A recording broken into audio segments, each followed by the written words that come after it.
లోకనాయకుడు కమల్ హాసన్ దూకుడు ఏమాత్రం తగ్గట్లేదు. అసలు లోకేష్ కనగరాజు విక్రమ్ నుంచి కమల్ మంచి స్పీడ్ మీద ఉన్నారు. తాజాగా మణిరత్నంతో దాదాపు 36 ఏళ్ల తర్వాత థగ్ లైఫ్ అనే సినిమాలో కమల్ నటిస్తున్నారు. ఇది ఈ దిగ్గజ నటుడి కెరీర్లో 234వ చిత్రం. ఇందులో కమల్ హాసన్ రంగరాయ శక్తివేల్ నాయకర్ అనే గ్యాంగ్స్టర్ క్రిమినల్గా డ్యూయల్ రోల్ పోషించనున్నారని కోలీవుడ్ టాక్. ఇందులో త్రిష హీరోయిన్గా నటిస్తుండగా షింబు, అశోక్ సెల్వన్, పంకజ్ త్రిపాఠి, జోజు జార్జ్, అభిరామి, నాజర్ ఇతర కీలక పాత్రలు పోషిస్తున్నారు. శరవేగంగా చిత్రీకరణ జరుపుకుంటున్న థగ్ లైఫ్ను ఈ ఏడాది నవంబర్లో వరల్డ్ వైడ్గా గ్రాండ్గా రిలీజ్ చేయాలని మేకర్స్ భావిస్తున్నారు. ఈ సినిమాపై భారీ అంచనాల నేపథ్యంలో థగ్ లైఫ్ డిజిటల్ రైట్స్కి భారీ డిమాండ్ నెలకొంది.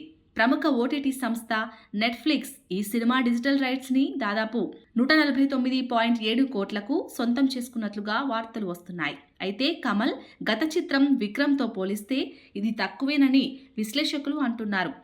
Vikram OTT TV satellite rights దాదాపు 200 కోట్లకు అమ్ముడై రికార్డు సృష్టించిన సంగతి తెలిసిందే. అయితే Ilaya Thalapathy Vijay latest movie greatest of all time కంటే 110 కోట్లు థగ్ లైఫ్ ఓటీటీ రైట్స్కి భారీ ధర పలికినట్లు ట్రేడ్ వర్గాలు చెబుతున్నాయి.